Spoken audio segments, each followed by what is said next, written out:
Yeah, okay, time to live free. Plenty goals I'm achieving. Some real life topics and talking financial freedom.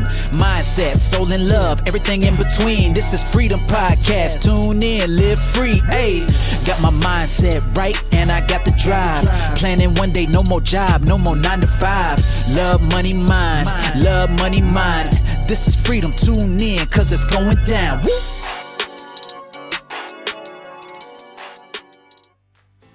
Hi, this is Anna and welcome to another episode of Your Freedom Podcast. In this episode, I interview Emily Jane Sarroff. Emily Jane's mission is to show entrepreneurs that the possibilities of what they can achieve in life is truly limitless. That the only thing that is stopping them from getting where they are now to where they really want to be is their mindset. She's a graduate of architectural design. She's a J. Chetty certified life coach, business mentor, social media figure, and host of the Empower with M podcast. She's so inspiring for such a young lady. You're going to absolutely love this episode. So, Emily Jane, it's great to have you on the show. Thank you, Anna. I'm so excited to be here.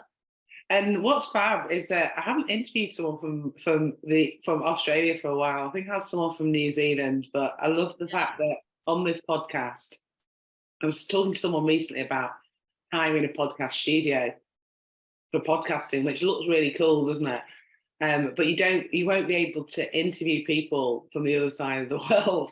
And I think that's what is amazing about doing this on Zoom and being able to connect with people. And it looks really dark on my lighting, and your lighting looks really light because it's morning time. So great to have you on the show. It's really good to meet you and sort of connect with you.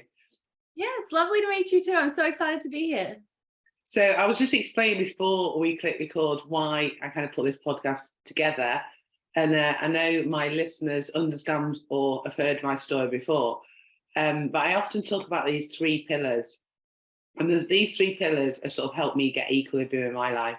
So freedom in love, which is really about self-care, more than kind of romantic relationships, but the love that we give out to the world and the care that we take of ourselves. You know, I think it's quite easy to neglect ourselves. Financial freedom, so freedom in money, because when I first started my business and, you know, income wasn't stable, it was a struggle.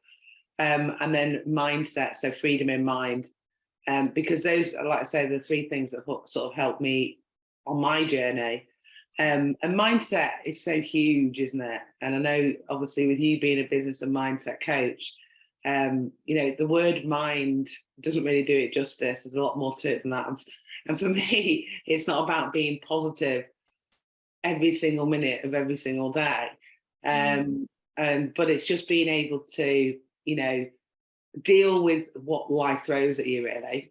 And being able to turn those sort of negatives into a positive, even if it's not immediately when something happens.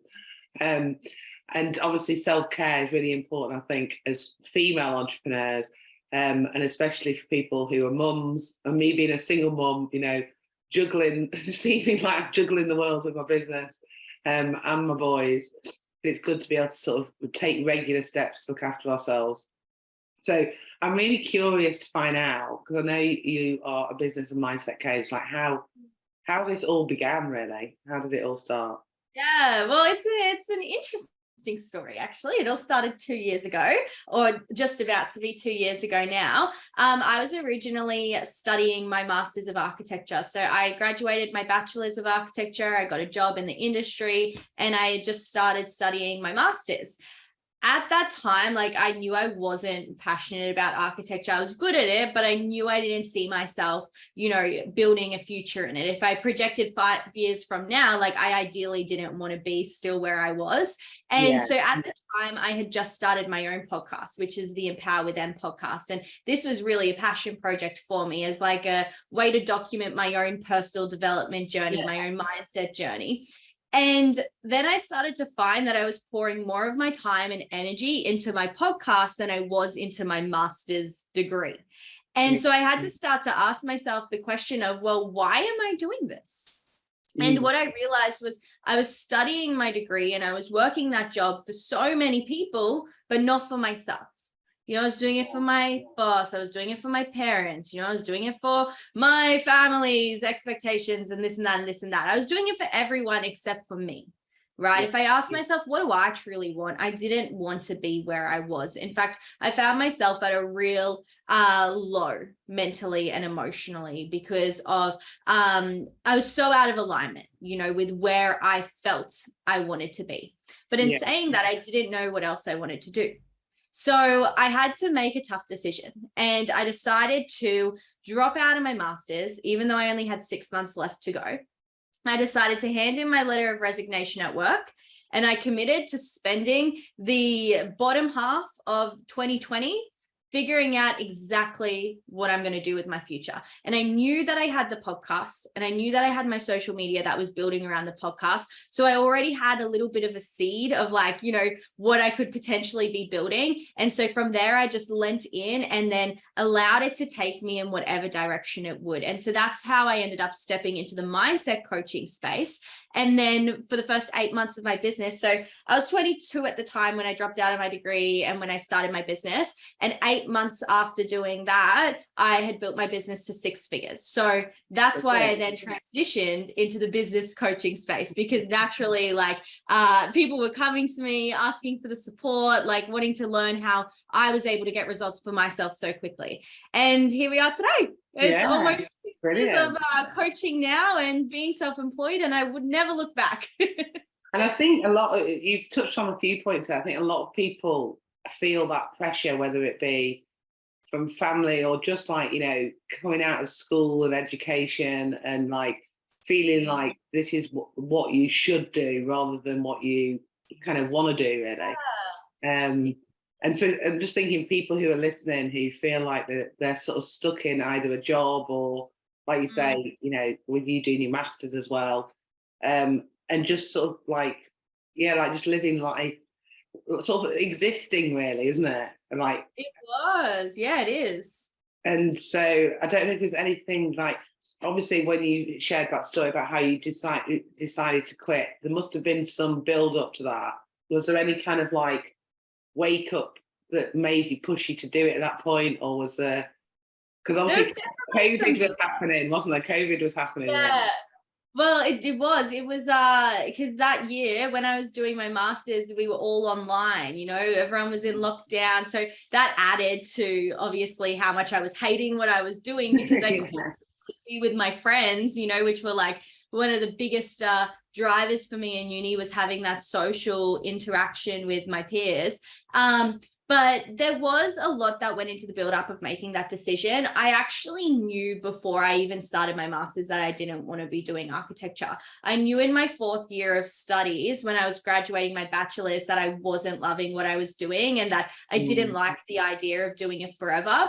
But again, like I didn't know what else I wanted to do at that point. So I just continued to ride that wave that I was familiar with as I was giving myself time to also figure out where I wanted to be. But I had a conversation with the very first coach that I ever connected with. I didn't end up working with this coach, but we just had a conversation. And that conversation was really pivotal for me because he was actually the person who asked me the question of, okay, who are you studying your master's for? And that was the first time that I had actually sat with that question and actually admitted that, hey, this isn't for me. This is for everyone around me except for me. So that was really the pivotal moment that then gave me the clarity that, okay, I need to do something to change this. So yeah, I'd say having that conversation.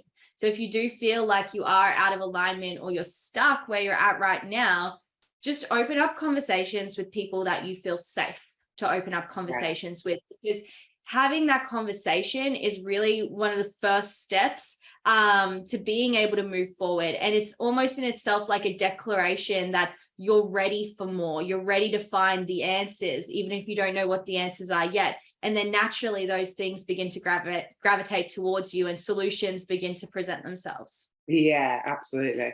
I think it's like, I can't remember who said this now. I can't think, but you know, like when someone asks you, how are you doing? And you're like, I'm fine.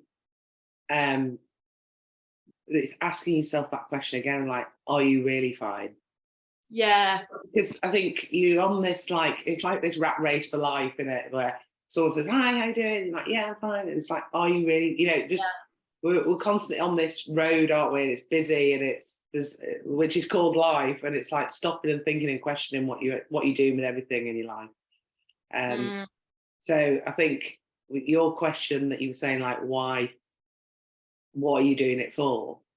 You know, the masters is a really, really good question. So people who are listening to this might sort of get something from those kind of questions. And it's really impressive to hear that within 8 months of you starting was it your business coaching that Mindset coaching. Yeah, that you hit 6 figures.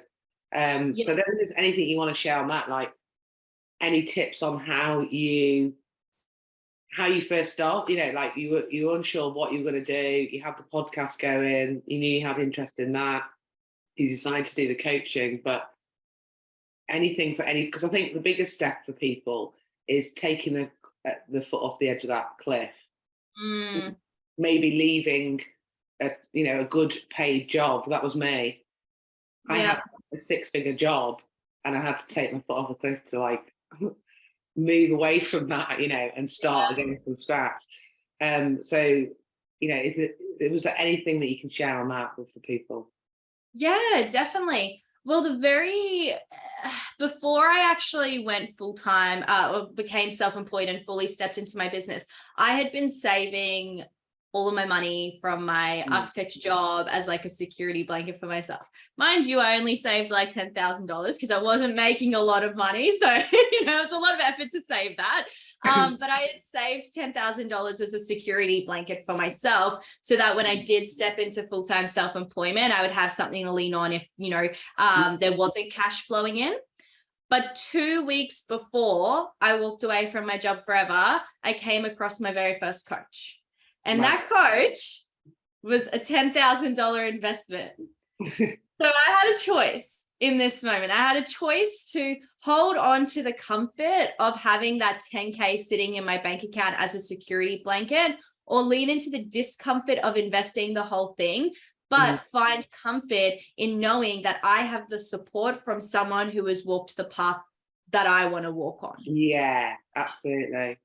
So that's what I decided to do. I invested all of my savings into this coach. And I honestly, like, that was something that was a non-negotiable for me because I had the clarity around what I wanted to create in my business. I knew that hitting 6 figures in my first year or less was the number one goal for me, because if I did that, then that meant that there was no way I had to go back to my architecture job, because it meant this thing was working, right? Yeah. And so I knew that's what I needed to do. And I also knew that I had zero experience in business. I had zero experience with coaching, and I was diving headfirst into a world that was brand new too. And so I knew that if I wanted to see the results I wanted to see without all of the struggle and the trial and error and so on, so on, I needed to have the support. So that's why I made that investment into myself. And it helped me dramatically because it gave me the exact plan that I needed in order to get them. It gives you the roadmap, doesn't it? You know, like, this is what I always say to people, like, find a coach with whatever it is you want to learn, because they've already done what you want to do. It's just going to, it's going to save you time, isn't it? You know, and that investment is, you know, invaluable because of that, because it gives you the roadmap, it gives you the structure, it gives you the accountability, everything really. Yeah, exactly. So brilliant. It sounds awesome. Love it. Love your story. And I think people listening can get huge inspiration from it, really, because it's usually fear that stops people doing stuff. Yeah. And I love that quote of fear stands for forget everything and run, or face everything and rise. And I really do think that it is, whether it's leaving a difficult relationship, whether it's starting your own business, whatever it is, this usually comes down to fear of people just want to stay in the comfort of what they know rather than moving into that uncomfortable position. And actually, you move into the uncomfortable position, even if it doesn't go plain sailing, you learn a lot to then put it right, don't you? You know, like, as in, you might make mistakes along the way, but you just learn so much, and your life's not going to change unless you do go into the uncomfortable position. So listening to you with the youth on the side of you, you know, being a young woman who just decided to sort of grab life and go for it is really inspirational, I think, and for people listening to. So tell us a bit about the podcast, because I know, it's called Empower with M, is that right? Yeah, the Empower with Them podcast. So I started that when I was, I believe I was 20. Wait, how old am I now? I'm 24 now. So I think I was 21 when I started the podcast, just freshly turning 21. And originally it just started as a passion project. You know, it was just something that I was doing for the fun of it, because I started my own personal development journey and I just wanted to document it, you know, and I wanted to share that with the social media audience I had been building as well. And it's really evolved into a beautiful diary in a sense, because if I go and I look back to like the very first episodes of the podcast, we're over 200 episodes now. Like that's my whole journey through business right there. And it's such a valuable resource for anyone who is new to business themselves, because you can literally hear me through every single step that I've gone through, you know, across the past 2 years. So that's what I love about it. I never expected it to evolve into that. But really on the podcast, it's very much focused on mindset, spirituality, and also business development. Yeah, absolutely. Well, we'll put the links, anything that you mention, we always put the links in the show notes. And if you're watching us on YouTube, hello, you will see in the comment section all the details for Em's podcast as well. So we'll put all that in there, so you can go back and watch the story evolve of what you specifically did every step of the way. Which is absolutely awesome, like you say, to be able to keep looking back and look at. So tell people how you can help them with your business and mindset coaching. Like, there's people listening to this going, oh, I'd really want to start a coaching business, or, how can you help them basically? Yeah, so I work specifically with coaches, mentors, and consultants who are wanting to build a business through social media and really create an impact and income at the same time. Now, I like to say that I'm not like every business coach that you might come across, because I really do believe that any coach, or even any book for that matter, can teach you the XYZs of building a business, but not anyone can teach you how to use your business as a tool for your spiritual expansion. And that's something that I really aim to guide all of my students through, is actually evolving themselves with the growth of their business and building a business that's so deeply in alignment with them and their soul's purpose. So the main way that I support entrepreneurs in doing so is through my Aligned Coaching Academy. And this is really the space for any business owner who's not yet making 10K months, but is wanting to build, to creating an impact and an income like that. So that's my favorite level, to be able to support new entrepreneurs. It's such a beautiful community of soul-aligned individuals who all come together. And something that I also love so much about that is watching how my students become teachers for one another as well in that container. So if anyone is interested in obviously building a coaching, mentoring, or consulting business through social media, then that would be an incredible and aligned first step for you.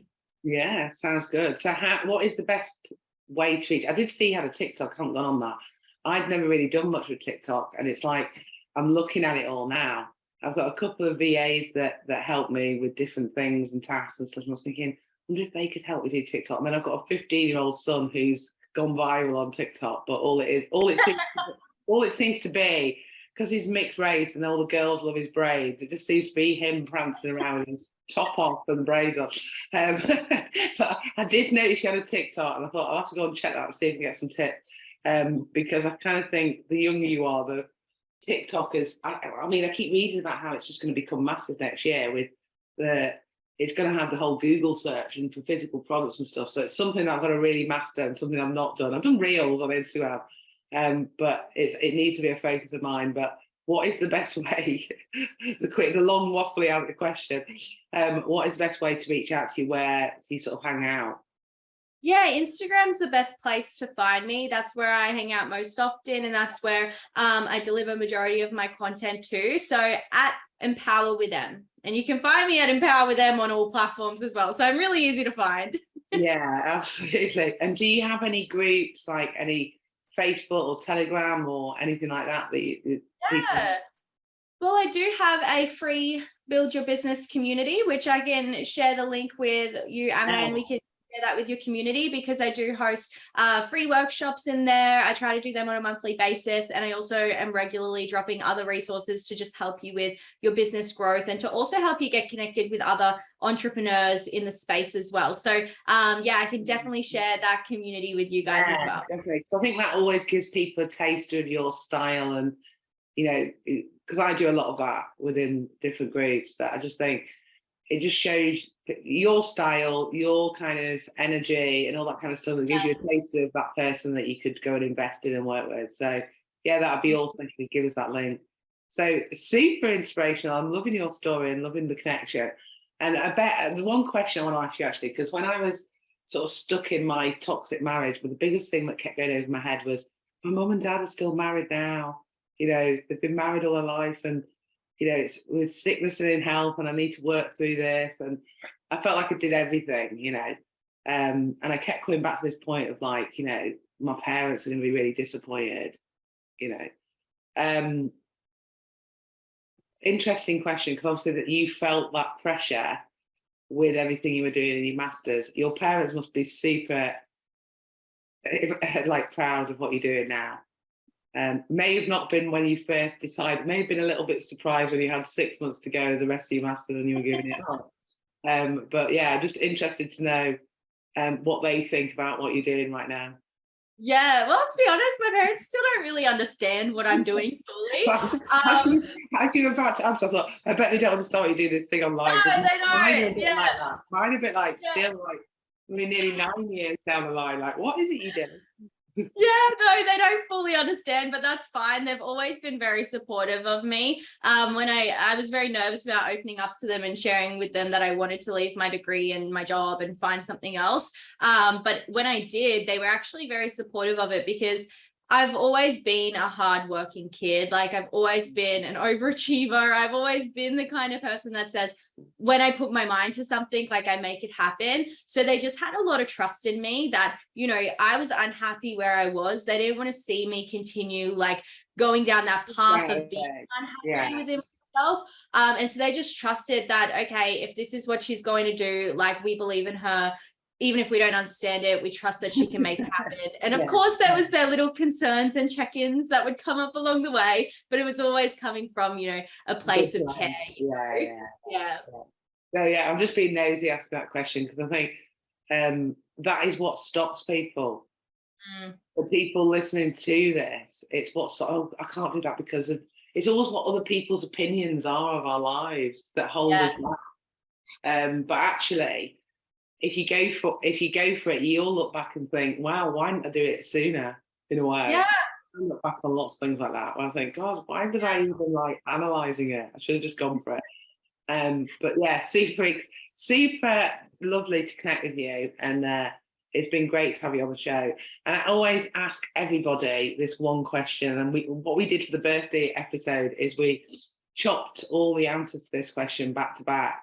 So it's really good to see the answer to this question, because there's no right or wrong. And so what does freedom mean to you, Em?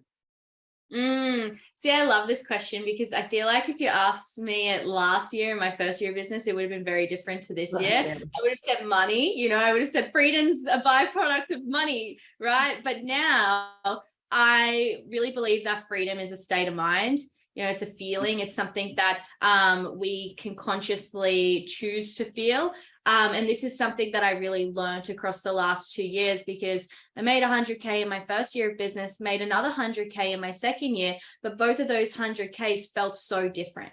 And it was because of the mindset that I was embodying, and the fact that for this second 100K, I was no longer waiting for the money to step into freedom. Right. I was choosing to step into that consciousness, that state of mind, and that feeling without the need to have money bring it for me. So that's what I would say. Freedom for me is a state of mind. State of mind. Yeah. I love that.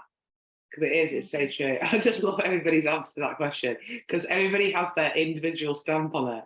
And like you say, it changes, because I was the same. When my business was first new, it was all about the financial freedom.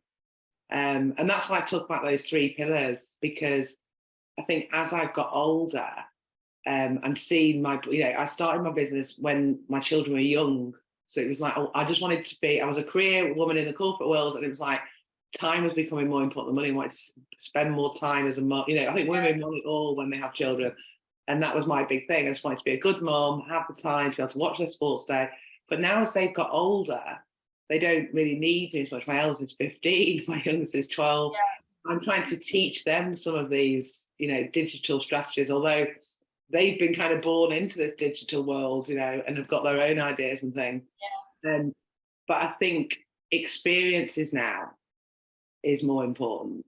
I think maybe it's because I have got the financial security. I think it's bound to happen, isn't it? At the beginning, you really focus on the finances to make sure that you're not stressed over kind of money, and kind of you need that relaxation from that money to be able to then grow into other things. So yeah, it is interesting. I think that question definitely changes as you grow within your business and stuff, or just grow within your life. So love asking it there, because I'm always nosy to find out what the answers are.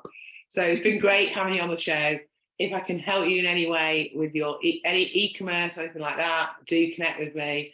And for people who are maybe at the beginning of the journey and are inspired by everything that Em's shared, go and check out our groups, go and check out our podcast, and watch how she's evolved over this last few years. And do reach out to her, because I'm sure she'll signpost you into a free masterclass, or getting on a call with her, and being able to help you within your business, if you're a coach or really a consultant, and be able to kind of get that growth spirituality, spiritually, but also financially as well. So if there's any final words, you want to correct me on that. If there's anything that you think I've missed, do chip in. But it's been great to connect with you. No, thank you so much, Anna. It's been such an awesome conversation. It was a pleasure to be here. Yeah, absolutely. Well, say hello to the Gold Coast for me. I still have not been to Australia. My good friend lives in New Zealand, and now he's in Europe traveling. It's funny, wherever you're born, sometimes you've got different different places. But he's been in Europe. I think he's going back to Bali now, and on his way back to Australia for Christmas because his parents are there. But I keep saying I'm going to take the boys out of school, because I think if we're going to do it, we need to have a whole month, and not just go for a couple of weeks because the flight's so long. But it's still on my bucket list. I was about to do it just before COVID happened, and it didn't happen. So it's an amazing part of the world, and it's somewhere I'd really like to visit. So if I do, I will reach out to you and we can have a coffee. Sounds fabulous to me. Hope to see you here soon. Yeah, well, thanks for coming on the show, and take care. All right then, bye. Bye. Hey, thank you for listening. Hope you had a blast. Here to elevate your life. It's the Freedom Podcast. Love, money, mind. Love, money, mind. Wanna see you all win. Wanna see you all shine. Just make sure that you subscribe. Bringing good vibes. Join the Facebook group. Now it's time to change your life. Hope you come back. Right now is the chance. This is an experience. It's the Freedom Podcast. Hey. Hey, thank you for listening. Hope you had a blast. Here to elevate your life. It's the Freedom Podcast. Love, money, mind. Love, money, mind. Wanna see you all win. Wanna see you all shine. Just make sure that you subscribe. Bringing good vibes. Join the Facebook group. Now it's time to change your life. Hope you come back. Right now is the chance. This is an experience. It's the Freedom Podcast.